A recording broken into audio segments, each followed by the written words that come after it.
Hello guys.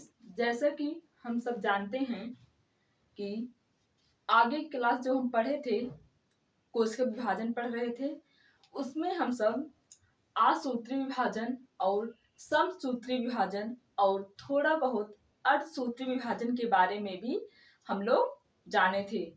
जैसा कि हम सब जानते हैं, जो आसूत्री विभाजन होता है वो केवल प्रोकैरियोटिक सेल में होता है। यह विभाजन बहुत ही सिंपल होता है। और दूसरा जो समसूत्री विभाजन होता है, समान विभाजन, जो एकदम समान हो, इसमें जो समसूत्री विभाजन होता है यह केवल यूकैरियोटिक सेल में होता है, सोमैटिक सेल में होता है। और जो अर्धसूत्री विभाजन होता है ये केवल जनन कोशिकाओं में ही होता है।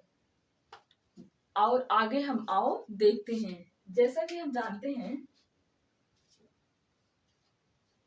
मेल में कितने गुणसूत्र? 46 गुणसूत्र प्लस फीमेल में भी कितने गुणसूत्र? 46 गुणसूत्र। जो क्रोमोसोम है दो प्रकार के होते हैं। नंबर 1 ऑटोसोम,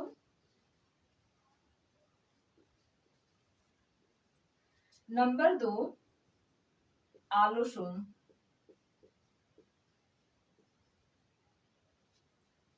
यही सेम फीमेल में भी पाया जाता है।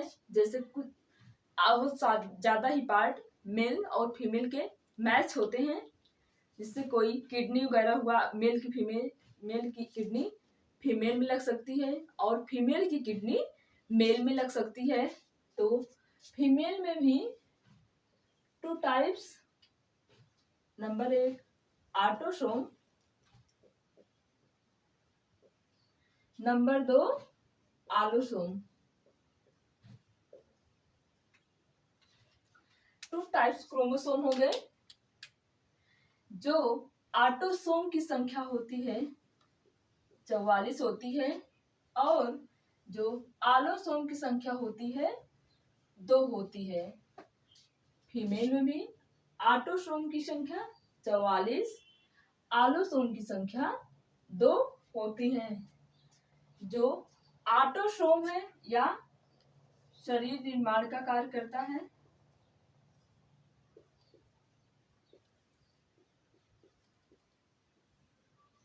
शरीर निर्माण का कार्य करता है। और जो आलोसोम है ये सेक्स निर्धारण का काम करता है। फीमेल में भी यही चीज, जो ऑटोसोम है शारीरिक निर्माण का काम करता है और जो आलोसोम है या सेक्स निर्धारण का काम करता है। जैसा कि हम जानते हैं, मेल में एक्स वाई क्रोमोसोम पाए जाते हैं और फीमेल में एक्स एक्स क्रोमोसोम पाए जाते हैं। जैसा कि कुछ बीमारी होती हैं, कुछ दिक्कतें आ जाती हैं, जैसे हम ब्लाइंडनेस ले लें, रतौंधी। अगर जो मेल में एक्स क्रोमोसोम है और फीमेल का एक्स क्रोमोसोम है, जैसे हम मान लें कोई चाइल्ड बेबी हो रहा है, इसमें भी टोटल 46 क्रोमोसोम होने चाहिए। अगर जो मेल का एक्स क्रोमोसोम आएगा ये पहले से प्रभावित है और जो फीमेल है, फीमेल का भी एक्स क्रोमोसोम आएगा। 2 किस्म बनते हैं, अगर एक्स एक्स रहेगा तो लड़की होती है और एक्स वाई रहेगा तो लड़का पैदा होता है। तो अगर जो एक्स क्रोमोसोम है, जो इधर का एक्स क्रोमोसोम है आएगा, तो पहले से ही जो मेल वाला क्रोमोसोम एक्स है वो पहले से ही प्रभावित है, तो जो लड़की होगी वो क्या होगा, वो प्रभावित, उसको ब्लाइंडनेस होगा, उसको आमतौर पर ही बता रहे हैं ब्लाइंडनेस होगा ही होगा। लेकिन अगर लड़का हो रहा है एक्स वाई, वाई आ रहा है इधर से, वाई तो प्रभावित नहीं है, इधर से एक्स आ रहा है, तो उसमें संभावना नहीं रहती है, उसको नहीं होगा। जैसा कि हम जानते हैं जो बेबी है इधर से 22 गुणसूत्र आए और इधर से भी कितने आए, 22 गुणसूत्र आए,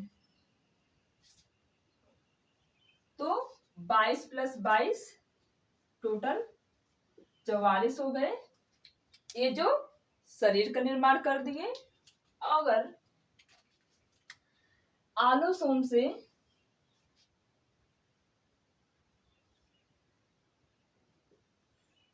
एक आए इधर से और एक इधर से,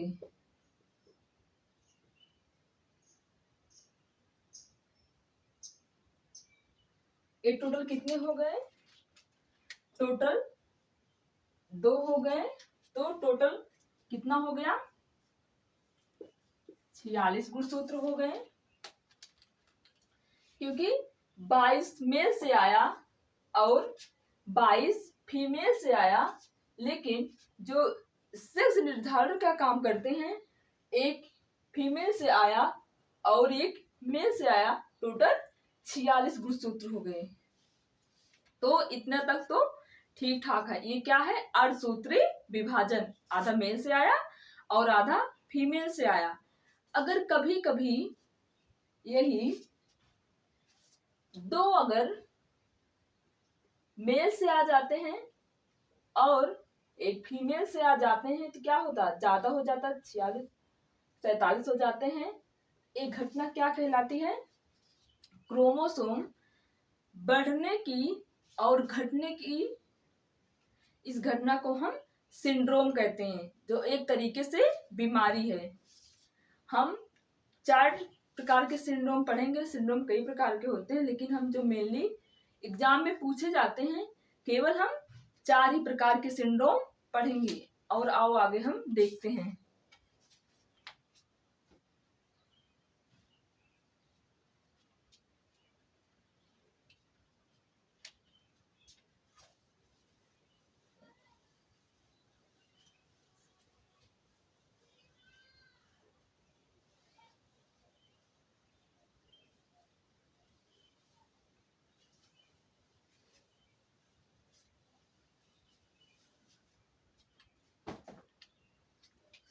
सिंड्रोम को इंग्लिश में भी हम सिंड्रोम कहते हैं और हिंदी में भी हम सिंड्रोम कहते हैं। नंबर 1 पढ़ते हैं Turner syndrome.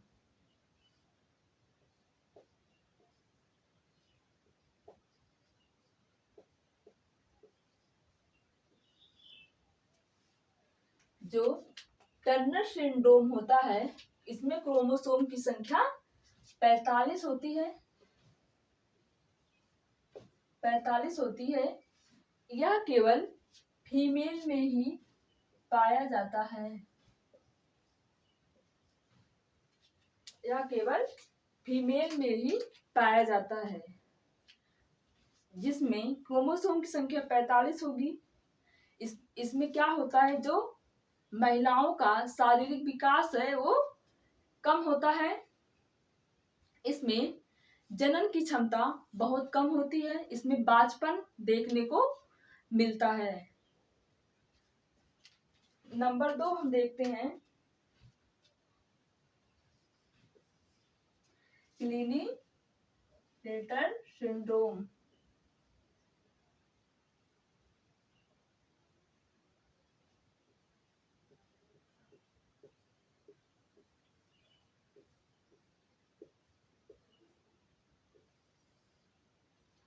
Clini-letter syndrome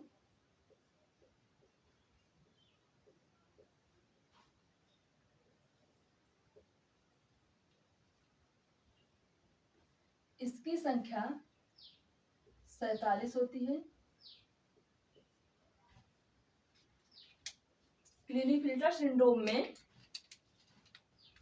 chromosome की संख्या 47 होती है। यह केवल मेल में ही पाया जाता है और इसमें नपुंसकता देखने को मिलता है।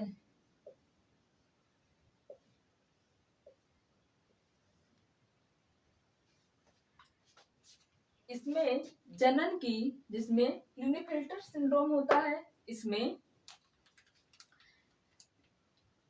नपुंसकता देखने, ये तो बात नहीं है कि जन्म से ही नपुंसकता देखने को मिलेगी, लेकिन इसमें जो मेल होता है इनके अंदर जनन की मात्रा जो है बहुत कम होती है, या केवल मेल में ही होता है। तीसरा हम पढ़ते हैं down syndrome. Down syndrome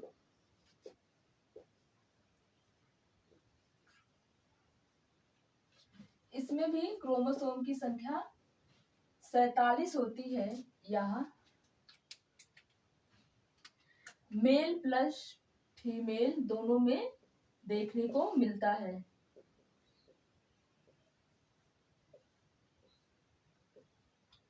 mail plus female दोनों में होता है। इसमें जो शरीर होता है बेडौल हो जाता है, जैसे कि कुबर निकला हुआ, या मुंह टेढ़ा हो जाता है, हाथ पैर में थोड़ा, मतलब हम कह सकते हैं थोड़ा झुके टेढ़ा होके चलते हुए, ये डाउन सिंड्रोम 47 होता है। ये मेल प्लस फीमेल दोनों में पाया जाता है। नंबर 4 हम पढ़ते हैं पटाउन सिंड्रोम।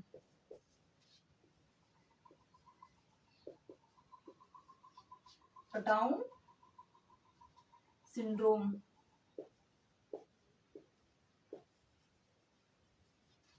इसमें भी क्रोमोसोम की संख्या 47 होती है। इसमें जो ए भी मेल प्लस फीमेल दोनों में होता है।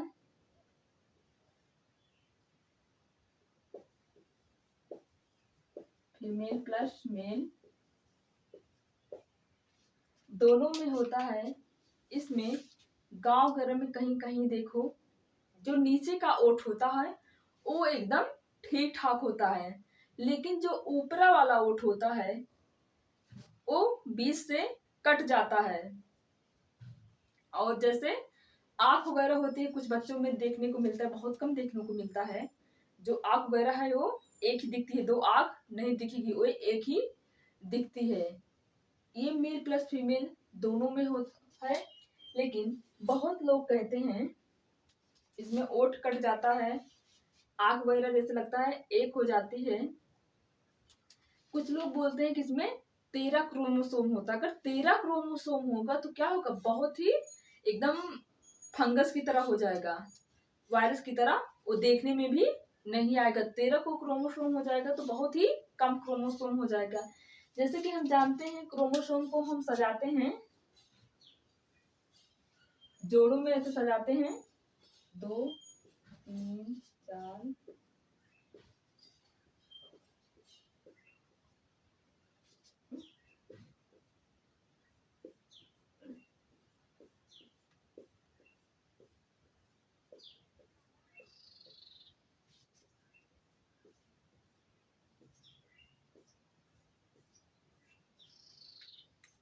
ये जोड़ों में हम क्रोमोसोम को दिखाते हैं।